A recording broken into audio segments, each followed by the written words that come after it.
जय जगन्नाथ। मनुष्य को सृष्टि का सबसे श्रेष्ठ प्राणी क्यों कहा जाता है? इस दृश्य जगत में हम 5 वस्तु देखते हैं: पत्थर, वृक्षलता, कीट पतंग, पशु पक्षी और मनुष्य। पत्थर में एक वैशिष्ट्य होता है, वो है स्थिति। वृक्षलता में 2 वैशिष्ट्य होता है, एक स्थिति और वृद्धि। कीट पतंग में 3 वैशिष्ट्य होता है, एक तो स्थिति, वृद्धि और गति। पशु पक्षी में 4 वैशिष्ट्य होता है, स्थिति, वृद्धि, गति और पहचानने की शक्ति। और मनुष्य में सबसे ज्यादा 5 वैशिष्ट्य होता है, स्थिति, वृद्धि, गति, पहचानने का शक्ति और सबसे बड़ी बात विवेक। इस विवेक क्या भला है क्या बुरा है, इसको पहचानने का जो शक्ति है ना, उसको विवेक कहते हैं। इस विवेक ही मनुष्य को सृष्टि में सबसे श्रेष्ठ प्राणी बनाया है। विवेकवान जो है उसका जीवन कैसा होता है? श्री रामकृष्ण परमहंस कहते हैं, जो लोग विवेकवान होते हैं ना, वो तो संसार का सब कर्म करते हैं, फल का आशा नहीं करते हैं और उनका मन सदा सर्वदा भगवान के पास होता है, क्योंकि वो जानते हैं क्या ठीक है क्या गलत है। और इस विवेकवान बनने के लिए प्रभु की कृपा भी चाहिए। श्रीमद् भागवत में बताया गया है कि विवेकवान व्यक्ति अपना शरीर को कैसा प्रयोग करता है, उपयोग करता है। श्रीमद् भागवत कहते हैं, जो व्यक्ति आंख में भगवान का दर्शन नहीं करता है, प्रतिमा, मूर्ति, जो भी वो पूजा करते हैं, जो पूजा स्थल है, धार्मिक स्थल है, उनका दर्शन नहीं करता है, तो आंख मयूर पंख जैसा है। मयूर का पंख आंख जैसा है ना, वो तो आंख जैसा है लेकिन देख नहीं पाता है।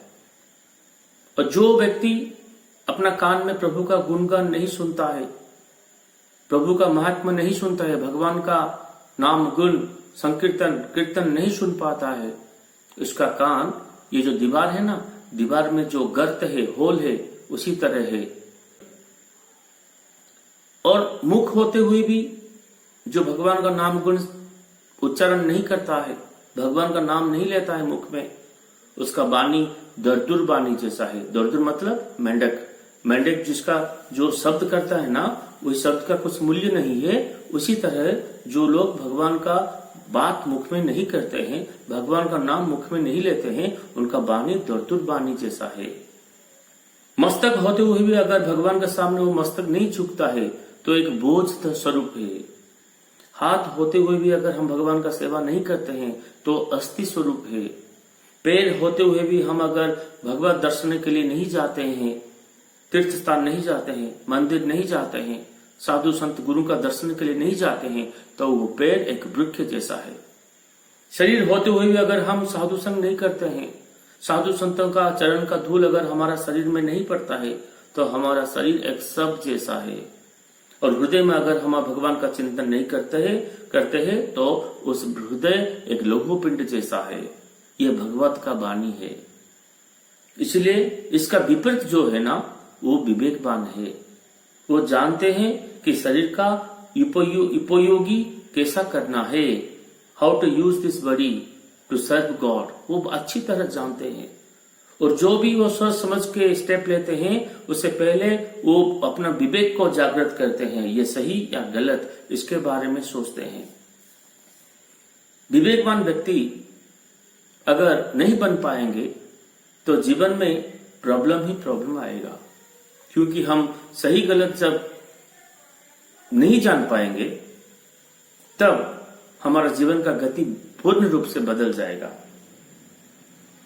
भगवान का नाम स्मरण करना इतना आसान बात नहीं है, विवेकवान बनना इतना आसान बात नहीं है, क्योंकि हमारे पास सब कुछ होते हुए भी हम बिल्कुल भगवान का नाम स्मरण नहीं कर पाएंगे जब तक उनका कृपा नहीं होगा। संत तुलसीदास जी ने कहे हैं, वो कहते हैं बिन साधु संग विवेक न होई, राम कृपा बिना सुलभ न सोई। साधु संत का संग मिलेगा भगवान का कृपा से। अगर वो कृपा नहीं करेंगे तो साधु संत नहीं मिलेंगे। अगर साधु संत नहीं मिलेंगे तो हमारा विवेक जागृत नहीं होगा।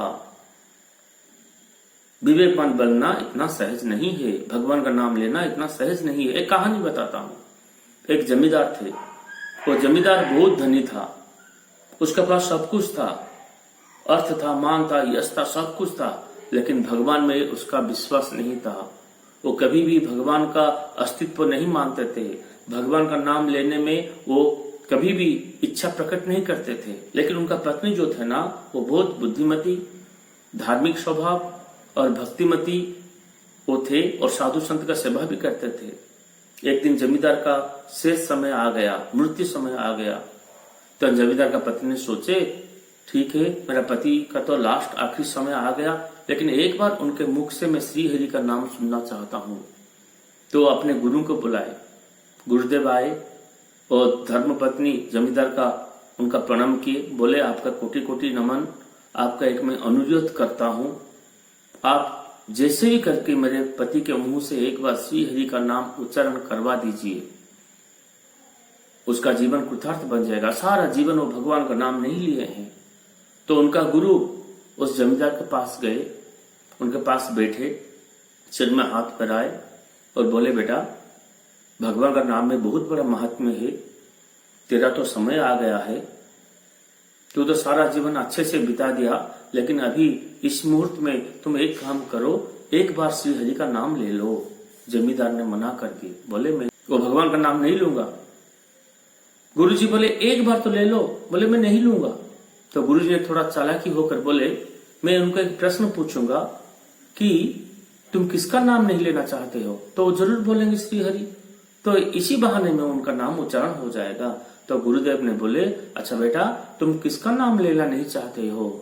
तो जमींदार ने बोले, आप जिस नाम को सुनने के लिए आतुर है उनका नाम मैं नहीं लेना चाहता हूं। ये कह करके उसका प्राण त्याग हो गया, उसका मृत्यु हो गया। ये कहते ही वो मर गए। इसका मतलब सारे अनुकूल परिस्थिति था, सब पॉजिटिव था, सब कुछ उनके पास था, फिर भी भगवान का कृपा नहीं हुआ। वो भगवान का नाम मरते समय भी नहीं बोल पाए। इसी को कहते हैं भगवान का कृपा नहीं होना। जब तक कृपा नहीं होगा इस पर का, तब तक हम ना विवेकवान बन पाएंगे, ना साधु संत हमको मिलेंगे, ना हम भगवान का नाम ले पाएंगे। लेकिन हमको कोशिश करना पड़ेगा। बचपन से हमको दीक्षा दिया जाता है, भगवान का नाम दिया जाता है, बोलते हैं कि तुम भगवान का नाम हर वक्त जपो, संसार का सब कर्म करो, कोई भी कर्म बंद मत करो, सब काम करो, लेकिन मन अपना अपने भगवान के नाम के पास रखो, भगवान का नाम जपा करो। क्यों कहते हैं? क्योंकि ये अभ्यास हो गया तो कभी भी हमारा मरण आ सकता है, उसी समय हम भगवान का नाम स्मरण कर पाएंगे और इस संसार से मुक्ति पा सकेंगे। इसीलिए आइए, इतना ही कहना मैं चाहता हूं, भगवान का नाम गुण हर वक्त कीर्तन कीजिए, कोई भी काम बंद मत कीजिए, संसार का सब कर्म कीजिए, परिवार का सब काम कीजिए, समाज का सब काम कीजिए, लेकिन मन में ही मन में भगवान का नाम चिंतन कीजिए।